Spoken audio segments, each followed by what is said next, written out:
Maharashtra police शिपाई चालक 2024 सातारा येथील आपण पाहणार आहोत। मागच्या वेळेस आपण पोलीस शिपाई या पदासाठी पाहिले, तर आपण आता पोलीस शिपाई चालक या पदासाठी पाहणार आहोत। तर सातारा जिल्ह्यातून एकूण 39 जागा आहेत।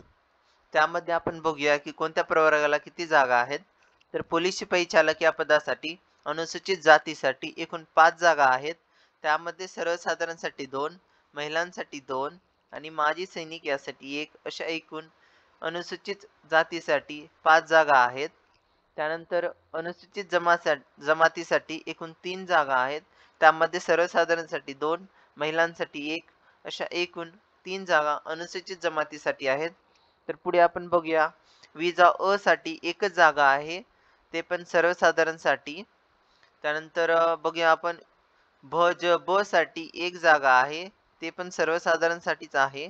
भज क साठी 2 जागा आहेत, सर्वसाधारणसाठी 1 आणि महिलांसाठी 1। भज ड साठी 1 जागा आहे, ते सर्वसाधारणसाठी आहे। त्यानंतर वि मा प्र साठी 1 जागा आहे, सर्वसाधारणसाठी आहे ही पण जागा।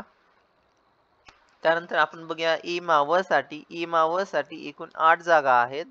8 जागेमध्ये सर्वसाधारणसाठी 5, तर महिलांसाठी 2 आणि माजी सैनिक असेल तर 1 अशा एकूण 8 जागा इ मा व साठी आहेत पोलीस शिपाई चालक या पदासाठी सातारा जिल्ह्यातून। तर SC-BC साठी 4 जागा आहेत, सर्वसाधारणसाठी 2, महिलांसाठी 1 आणि माजी सैनिकसाठी 1 या 4 जागा SC-BC साठी आहेत। त्यानंतर बघूया EWS साठी पण 4 जागा आहेत, सर्वसाधारणसाठी 2, महिलांसाठी 1 आणि माजी सैनिक असेल तर 1 अशा एकूण EWS साठी 4 जागा आहेत। तर अराखीव खुल्या प्रवर्गासाठी एकूण 9 जागा आहेत। तर फॉर्म भरताना तुम्ही व्यवस्थित काळजीपूर्वक भरा, चुका करू नका।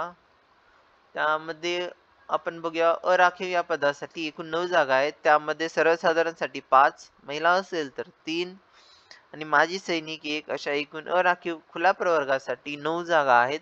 आपण या पाहिल्यात पोलीस शिपाई चालक सातारा येथील जागा। तर फॉर्म भरताना कुठलीही चूक करू नका। तर कुठे जागा आहेत, काय जागा आहेत, पूर्ण जाहिराती बघून जिल्हानिहाय जाहिराती बघा, कोणत्या जिल्ह्यामध्ये किती जागा आहेत। आपण त्या पदासाठी तिथे आपल्या प्रवर्गासाठी जागा आहे का नाही हे पाहूनच फॉर्म भरा। तर तुम्ही नवीन असाल तर चॅनलला सबस्क्राईब करा। आम्ही तुमच्यासाठी असेच नवीन अपडेट घेऊन येणार आहोत पोलीस भरती रिलेटेड। तर धन्यवाद।